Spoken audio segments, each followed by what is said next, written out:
Qu'importe mon bonheur, il est pauvreté, ordure et pitoyable contentement de soi-même. Voilà où a commencé ma quête du bonheur, comme une mise en garde de Nietzsche que je ne trouverais pas de formule magique pour être heureux, mais surtout que les ingrédients que j'utilisais n'étaient pas les bons.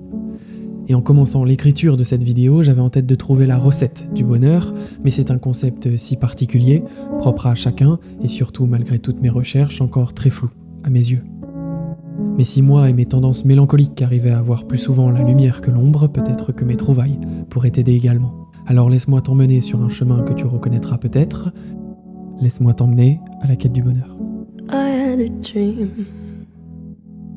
I got everything I wanted. Not what you think. And if I'm being honest, it might have been a nightmare. J'ai longtemps cru que le bonheur était une émotion. En pratiquant une activité que j'appréciais, je serais heureux. J'étais concentré sur l'acte en lui-même, le pensant responsable de mon bonheur. Or, il est important de faire une séparation entre trois choses que l'on confond souvent. Le plaisir, la joie et le bonheur. Les deux premières sont des émotions. Le plaisir en est une légère qui est provoquée par un élément extérieur. Ça peut être une partie de jeu, un carré de chocolat, une cigarette, un verre d'alcool. La joie est une émotion plus profonde. Elle est plus intense sur le plan émotionnel. Elle peut venir de soi ou d'un élément extérieur, comme l'accomplissement d'un défi ou même la naissance d'un enfant. Le bonheur, lui, est un état d'être. Et malheureusement, on se rend souvent compte d'une période heureuse de notre vie une fois que celle-ci a disparu. Vous n'entendrez jamais quelqu'un se réjouir de ne pas avoir de cailloux dans sa chaussure, ou bien même de ne pas avoir le nez bouché. Et c'est en cela que Schopenhauer explique que le bonheur est de genre négatif quand la souffrance est elle de genre positif, car elle s'ajoute à notre vie. Mais c'est Prévert qui le dit le mieux, on reconnaît le bonheur au bruit qu'il fait, quand il s'en va. Est-ce qu'il y a une drogue pour m'apaiser, une drogue assez puissante ou une parole pour me rassurer quand je suis dans mes phases délirantes? Est-ce que le réconfort d'un pote ou celui d'une femme séduisante pourrait m'éloigner ou même me guérir d'un passé qui me hante? On dit que pour avancer, parfois il faut savoir prendre un peu de recul.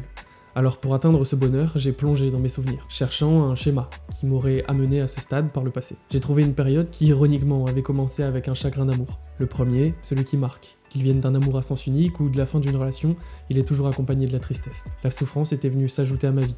Alors je m'étais comme beaucoup jeté, consciemment ou non, sur une accumulation de plaisir.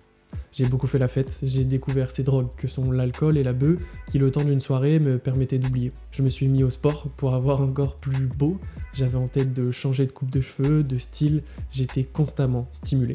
J'avais une vision hédoniste qui consiste à mettre l'accent sur le plaisir immédiat pour accéder au bonheur. Pourtant, une fois ces moments de plaisir passés, la déprime revenait, parfois même plus fort qu'avant. Face au miroir, je n'étais jamais assez musclé, les lendemains de soirée devenaient de plus en plus mélancoliques et les doses devenaient de plus en plus grandes. Platon nous décrit comme des tonneaux percés, que nous essayions désespérément de remplir d'eau. Mais une fois ces plaisirs accumulés et mon tonneau vide à nouveau, il semblait bien plus creux qu'à l'origine.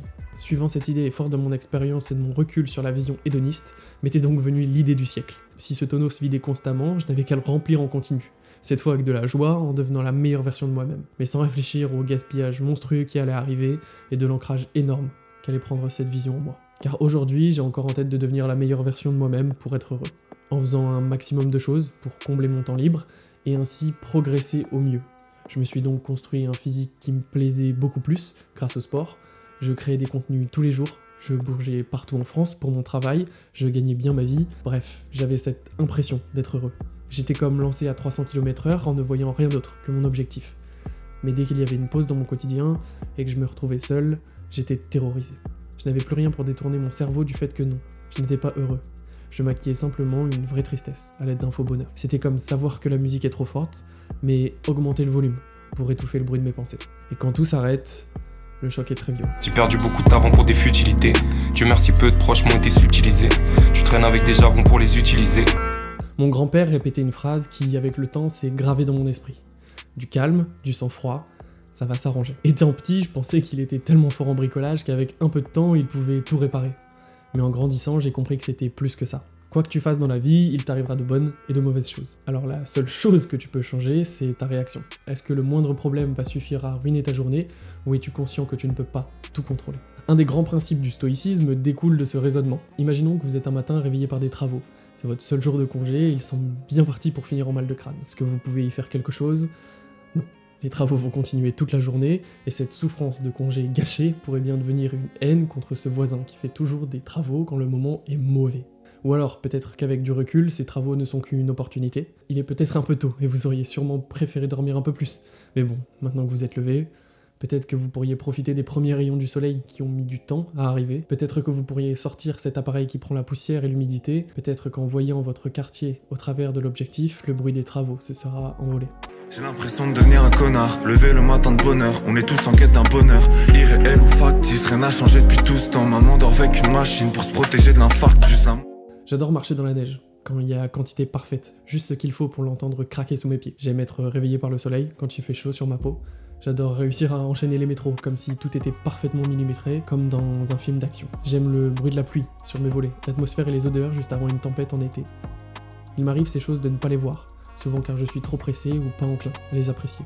Et je sais que je ne suis pas le seul, on fait tous notre route quotidienne, presque les yeux fermés, à prévoir la journée qui va venir, à anticiper, se souvenir que si on avait dit ça, peut-être qu'il l'aurait mieux pris, réfléchir à putain ce connard qui nous a coupé la priorité, à espérer qu'il meure tout seul, coincé contre un arbre, et qu'il est... Merde, on est déjà arrivé.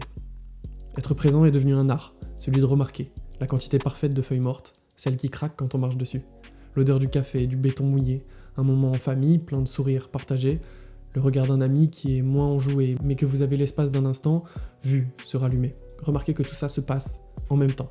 L'ennui est devenu l'ennemi d'un monde qui ne s'arrête jamais. Cette peur de ne rien faire d'autre que d'être présent. Comme si vivre n'était pas assez, comme s'il fallait faire quelque chose de grand. Je pense à ce qu'on était quand je regarde les étoiles. Le bonheur ne vient pas à toi, le bonheur vient de toi. Ralentis un peu, tu roules beaucoup trop vite. Je me rappelle de quand je priais pour tout ce que j'ai aujourd'hui.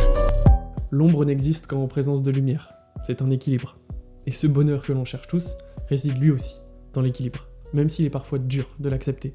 Dur de faire pencher la balance du bon côté durablement, en faisant ce que l'on pense être juste, en prenant du recul sur les mauvaises situations et en appréciant ce que le monde peut offrir. Car le bonheur ne se trouve pas au bout d'une route escarpée, mais on le découvre en nous à chaque pas que l'on fait. Au travers des plus belles expériences comme des épreuves les plus dures. Ces dernières vous ont d'ailleurs sûrement blessé. Mais si on vous proposait de revenir en arrière et de les effacer, combien vous en garderiez ? L'être humain est complexe et paradoxal. Il n'apprécie que rarement ce qu'il est, mais admire la personne qu'il est devenu. Il veut désespérément être heureux, mais se complaît dans les musiques et les histoires tristes. Il cherche son équilibre.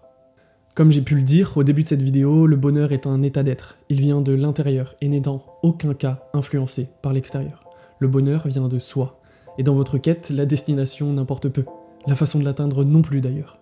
Sur le chemin, vous pourrez admirer les plus beaux paysages, et certains passages seront eux bien plus sombres. Certains vous traiteront d'égoïste, quand d'autres salueront votre courage d'investir sur vous. Vous serez à la fois le héros et le vilain de nombreuses histoires.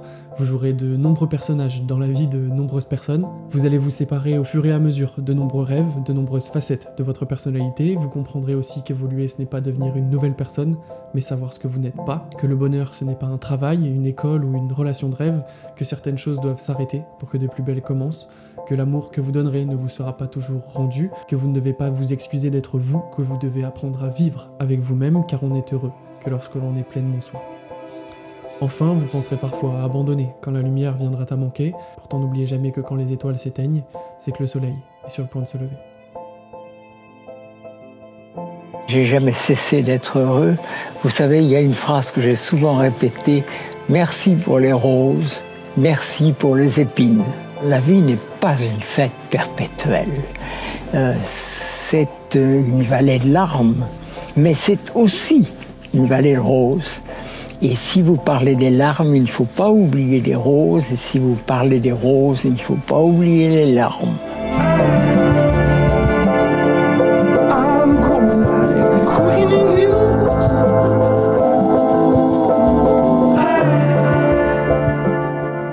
I'm telling darkness.